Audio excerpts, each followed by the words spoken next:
So, welcome to my first entry of my training vlog for my track cycling ventures. I'm preparing for a race not long from now, August 26th. It's not a big deal. It's just Alberta track provincials. So I'm 68 days away, and I figured I might as well just vlog what I'm doing. I'm not really sharing because I think I'm the next big deal or anything. My expectations are realistic.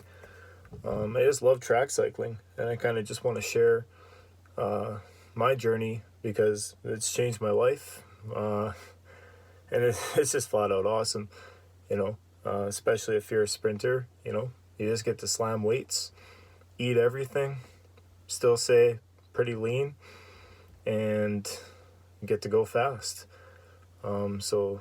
Those are all things I love to do. I love eating, I love riding bikes fast, and I love picking up heavy things.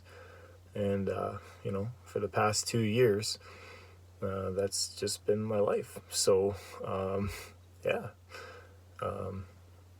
here to do. So today is day one of my prep, because I just took a week off because I almost experienced a full burnout, which was really humbling because it's the first time I experienced anything like that in my life. It was kind of sneaking up on me. I kind of saw it coming.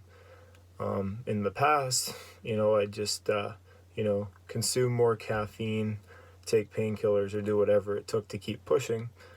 But at this point in my life, I view things a little differently.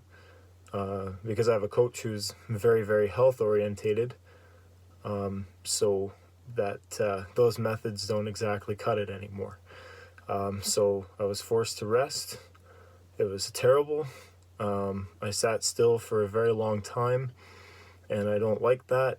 But now that I'm recovered, I shouldn't have to do it again for a little bit.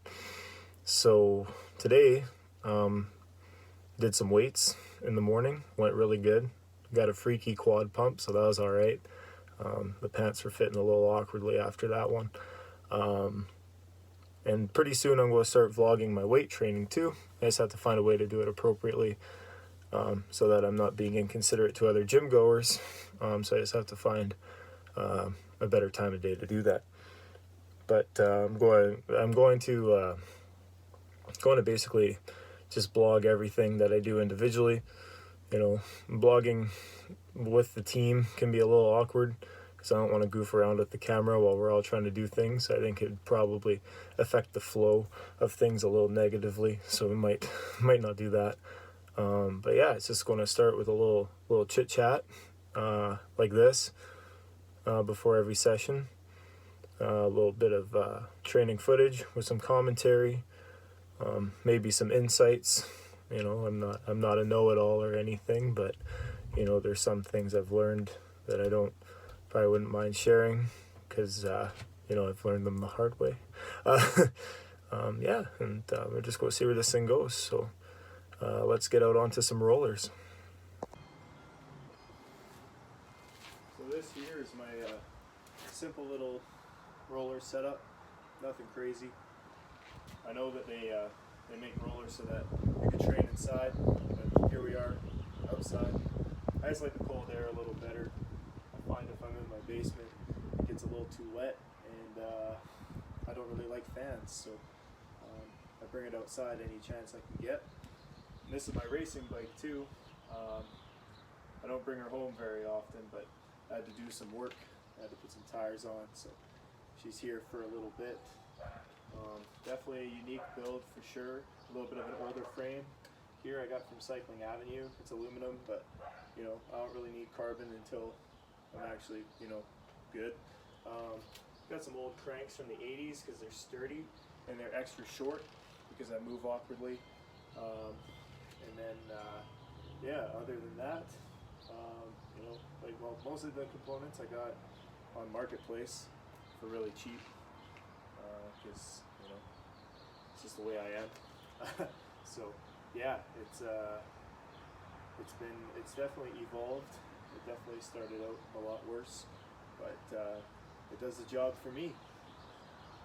So today, my coach told me to do a recovery ride, which means, don't be dumb. So I'm just going to spin on the bike for an hour and maybe toss in a couple spin ups, and that's it for me today. So, been chilling on the rollers for about 10 minutes now. Feeling alright, not letting the heart rate go too high. Feeling reasonable. So at this point, I think I'm just going to do a couple of spin ups, just so I feel alive. And I probably want to do that, the spin up or the peak of it workout. So let's see if the legs are moving today.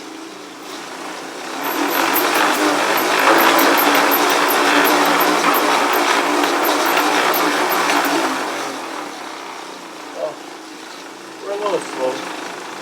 Probably faster on the second one. Only marginally though. But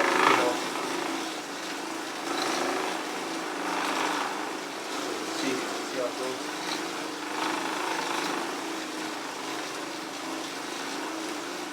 I've been messing around with cleat position because when I first started, quite fast. That's why these rollers sound so terrible, because when I bought them, it was very large, and I destroyed them, they crashed, the bearings were just downright cooked. But they still do the job, so I just toss earbuds in, and kind of can't hear it.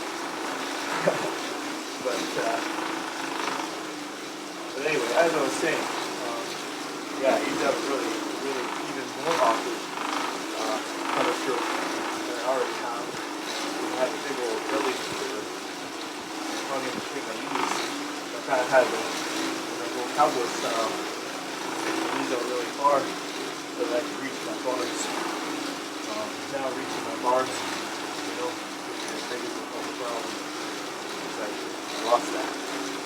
So bring the heels back in, hoping to bring the knees in, so I don't ride awkwardly.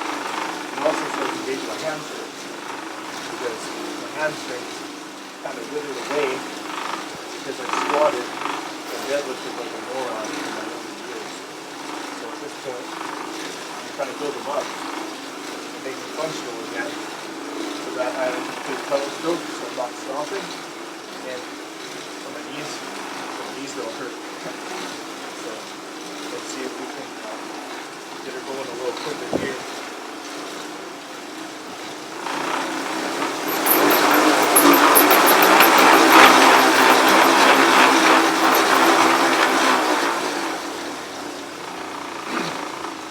Well, that spin up is nothing to write home about, but the day one back on the rollers, and day one back on the track bike, I think I could look at that.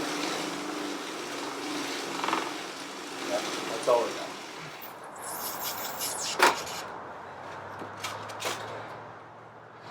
Cool.